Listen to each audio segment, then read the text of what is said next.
Hey, Changemakers. Welcome to the Best Version of Myself podcast, where we at Challenge to Change empower you to embrace mindfulness, emotional well-being, and give you the tools to create a balanced and meaningful life. I'm Molly Schreiber, and I am CEO and founder of Challenge to Change Incorporated. And today I'm excited to dive into a topic that resonates with so many of us: helping our kids manage big emotions. Big emotions.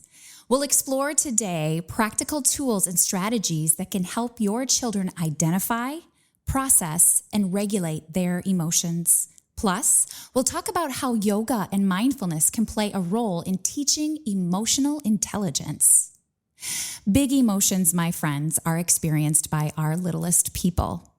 Big emotions are those intense feelings that the kids feel, such as anger, frustration, sadness, or even excitement. And sometimes those big emotions can feel overwhelming for them. Oftentimes, when we ask our younger learners, how many emotions do you think that there are? Guess what they say?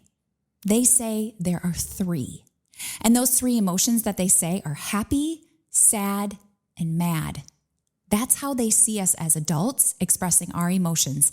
And that's the emotional vocabulary that they put to it: happy, sad, and mad.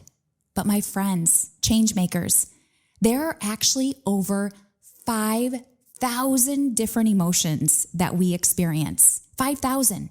And we just named 3 of them. There are 5,000 different emotional vocabulary words that we could use to teach our young learners how to properly identify them and name them so they can tame them. There are things that we need to do in order to help our littlest learners understand their big emotions. And it's really important for us to help them understand so they can navigate them in healthy ways and become the citizens of tomorrow that we want to see as our neighbors and as our leaders in the world. So, helping young children navigate big emotions is crucial. And it's crucial for several reasons, and I'm going to tell you those reasons. Number 1, emotional development. Early childhood is a critical period for emotional development. Critical. Early intervention and prevention, both very important. And by assisting children in understanding and expressing their feelings, us as caregivers can foster their emotional intelligence, which is essential for healthy relationships and social interactions in the play places and then later on in life. It's really important and crucial that we help them navigate these big emotions because they develop coping skills from our teachings. Teaching children how to identify, express, and navigate their emotions equips them with these essential coping skills for life. And this is the foundation, the groundwork that helps them deal with challenges in life, frustrations, which we all come to every day, and disappointment. As they grow into young adults and become our neighbors for tomorrow, it is essential that they have healthy coping skills to navigate the tough stuff. It's so crucial for us to help our little learners navigate their big emotions, to help them develop behavioral regulation skills. Young children often struggle to navigate and regulate their emotions. We see it every single day. This can lead to struggling to navigate these big emotions and regulate their emotions can lead to outbursts, which sometimes can lead to behavioral issues in schools, in homes, and in public situations. Us as parents have experienced it before. So we need to offer guidance. Guidance in navigating emotions can reduce instances of tantrums and help children learn appropriate ways to express their feelings in healthy ways, thus growing their vocabulary from more than just happy, sad, and mad to the 5,000 words that are available to them in this world. Let's give it to them so they can name it and tame it. It's important and crucial for us to help our young learners how to navigate their big emotions, to help them build resilience. Learning to manage emotions and regulate big emotional outbursts is important, and it contributes to us to build resilience. Children who can cope with their feelings are more likely to bounce back from setbacks and handle stress more effectively. Resilience is such a buzzword in our world right now, and we want to continue to build these resilient young people into the adults that we want living next door to us tomorrow, leading our country, leading our world, and keeping us all at peace. It is important, of course, to continue teaching our young learners how to navigate our big emotions, because we develop something we call social skills within them. Social skills, the understanding of their own emotions, helps them to empathize with others and utilize that empathy that we all need a little more of in this world. This understanding is vital for developing strong social skills, forming relationships, and collaborating with peers.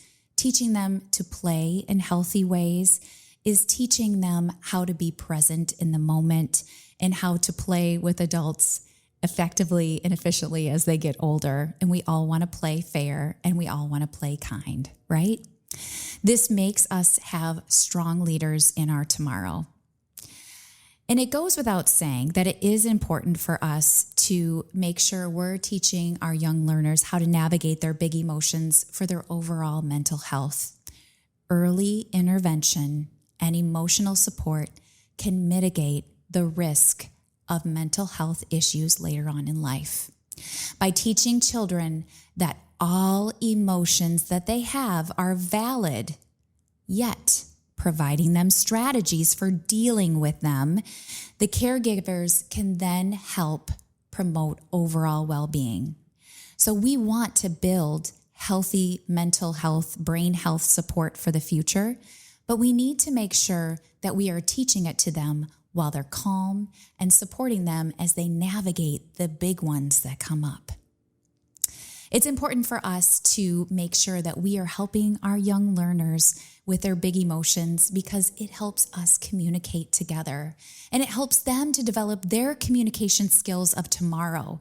Helping children to articulate feelings encourages them to communicate openly and honestly with us. We want them speaking to us, sharing with us. We want them to be able to name what they're feeling so that we can help navigate and tame it with them. This skill is important for conflict resolution in the moment and later on in life. And it also helps us to build trusting relationships with our young learners. And then it helps them to build trusting relationships later on in the world. And most importantly, it is important for us to help navigate big emotions with our young learners, because it helps them to build understanding of themselves, self-understanding. When children learn to navigate their emotions, they develop a better understanding of who they are in this world. Where is their place? Who am I? This self-awareness is foundational for their personal growth and for their self-acceptance. Understanding who they are and how they fit in the world helps them to know how to move forward moment to moment, thus creating a happy, healthier, safe person of the future. And that's what we want. By providing tools and support for emotional navigation, caregivers, us, parents, teachers, we can significantly impact a child's overall development, equipping them with the skills necessary for a healthy, fulfilling life. So let's talk about 4 different strategies that we teach at Challenge to Change to help our youth, our young learners, our heroes of tomorrow develop tools for navigating big emotions. And you've guessed it. Number 1, we start with breathing techniques.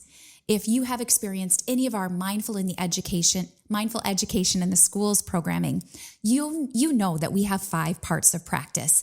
And that first part of practice is called the seated practice. And we work on breath work. Breath work is a huge technique. It's a wonderful strategy. It's a wonderful tool to put in a child's tool belt to help them navigate big emotions. And you want to teach it to them when they're calm so that when they come to the more difficult emotions that they struggle to navigate, they know how to use it. The number one thing that I would tell parents, caregivers to use is belly breath. Always start with belly breath. And that's simply having your young learner put their hands on their belly and fill their belly up and feel the belly come into their hands. And then as they press away, the belly comes away from their hands. So if you're driving a car listening to this podcast right now, don't put your hands on your belly. But if you're in a place right now where you can, put your hands on your belly. Try this practice by yourself and just take that deep inhale, fill the belly, feel it come into your hands. And then as you exhale, feel your hands, feel the belly coming away from your hands. Just notice in the moment. And then if you're in a space and place, close your eyes and take a big inhale deep into the belly, feel it come into your hands, fill it like a balloon.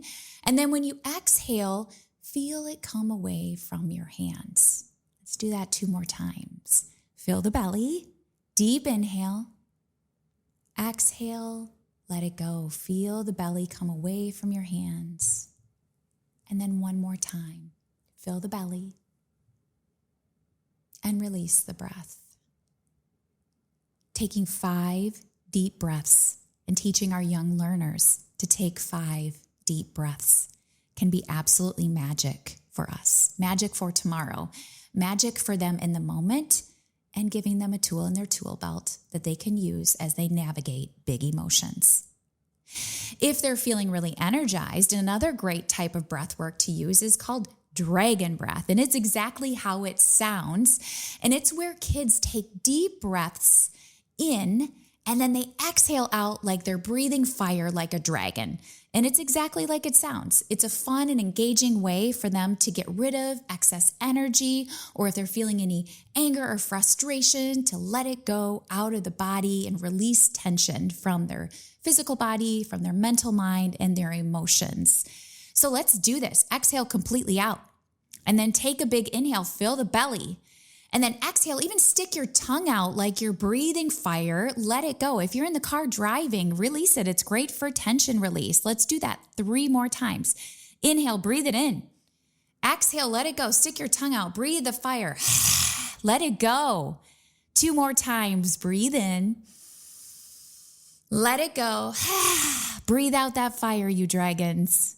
And 1 more time. Do it again. Breathe in and breathe out. So breath techniques are huge.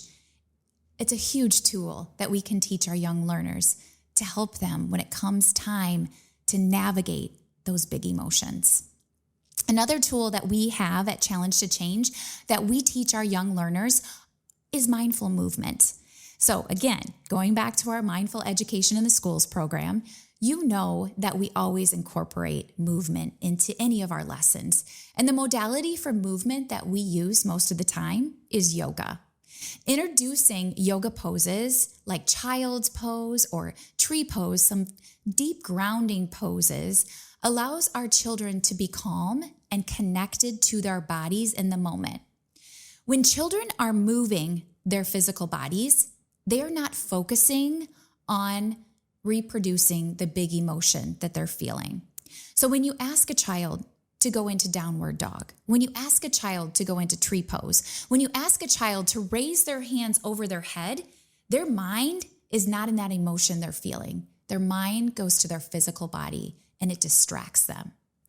Because science says that we only experience an emotion for 6 seconds. I know. That has to sink in sometimes for me too.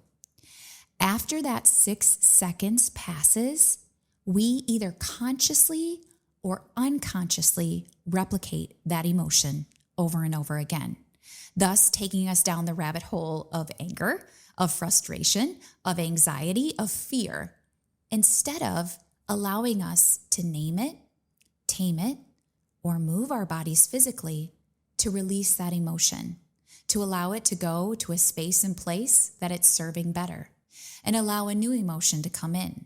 Maybe one of calm, maybe one of serenity, maybe one of focus, maybe one of released tension.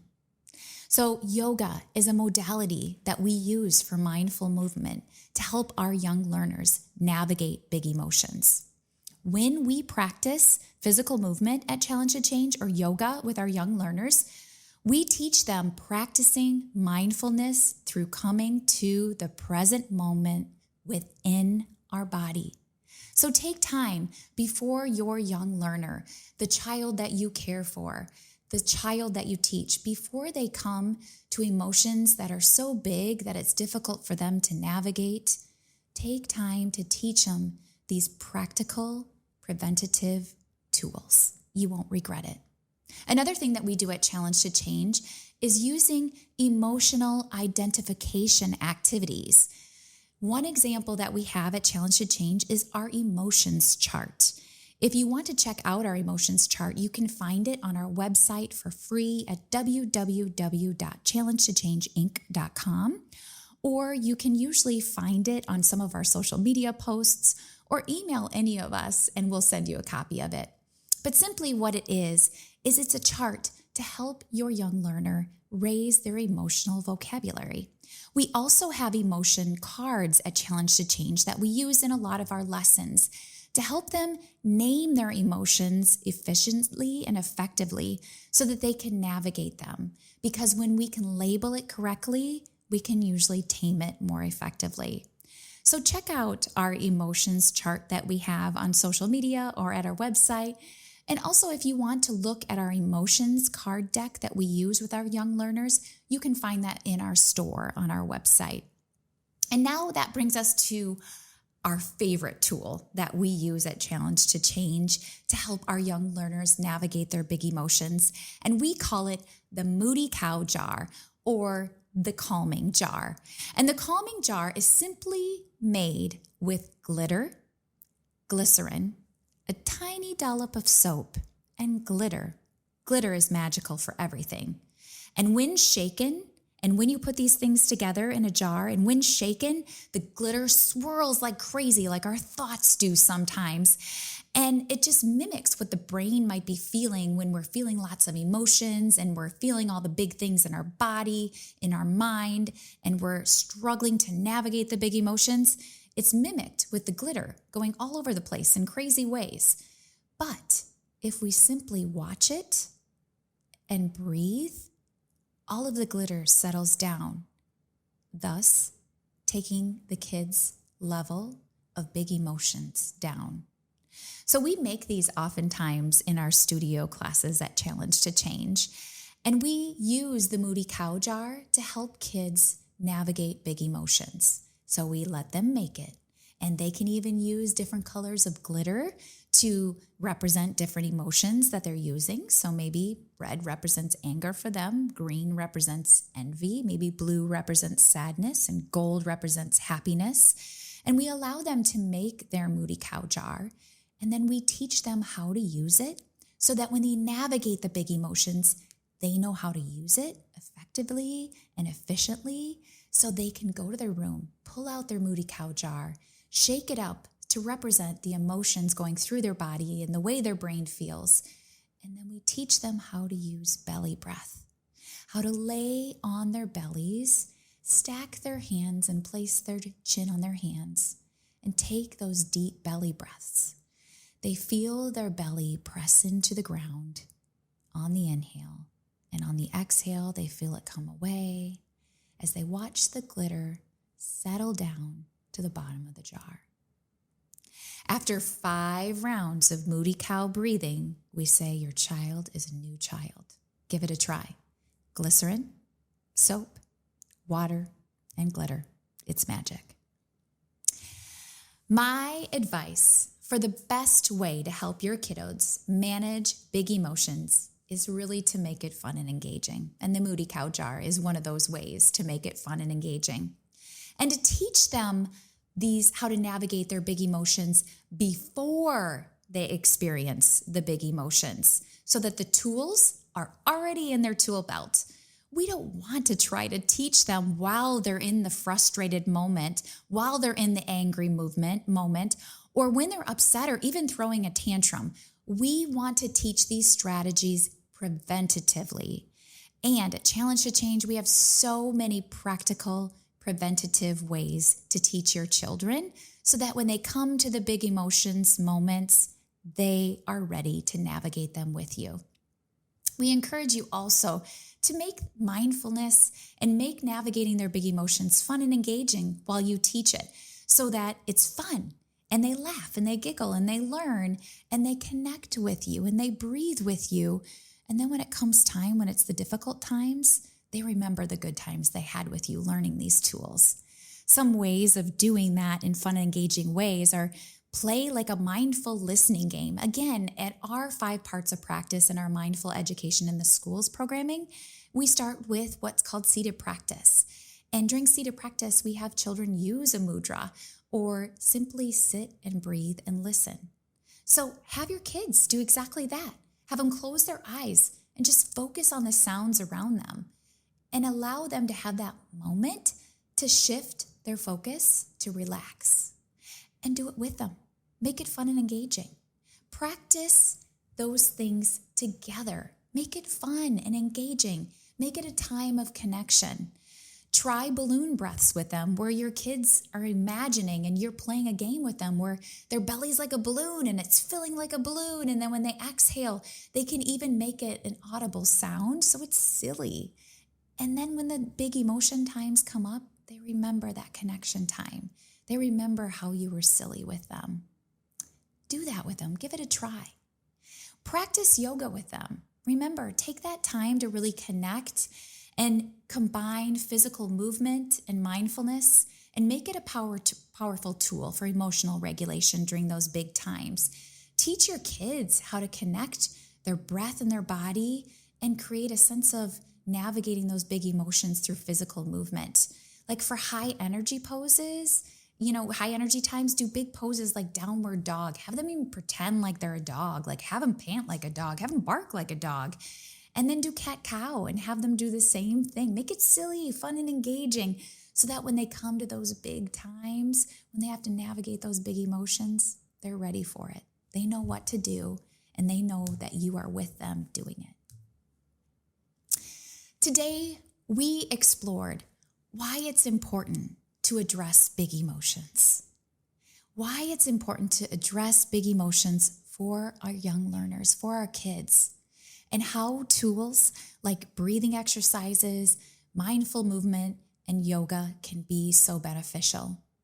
If you found these tools that we've talked about today helpful, imagine the impact that you could have by teaching all sorts of kids all over the world yoga and mindfulness in your community. If you're interested in learning more of how to do that, at Challenge to Change, we have our 95-hour yoga teacher training that equips you with the knowledge and the resources to bring these practices into kids' lives in your community. Whether you're a parent, a caregiver, a teacher, or an interested neighbor who wants to make the world around you better than you found it, you can make a real difference in how kids handle their emotions and build resilience. You can have an impact through taking this 95-hour teacher training and spreading mindfulness, yoga, and tools for kids' tool belts to your community. Reach out to us. Connect with us. We want you to be a part of our community, spreading all of these big strategies into the big world of emotions that we have around us. Thanks for tuning in to the Best Version of Myself podcast. Be sure to subscribe, and we will see you in the next episode. Namaste, Changemakers.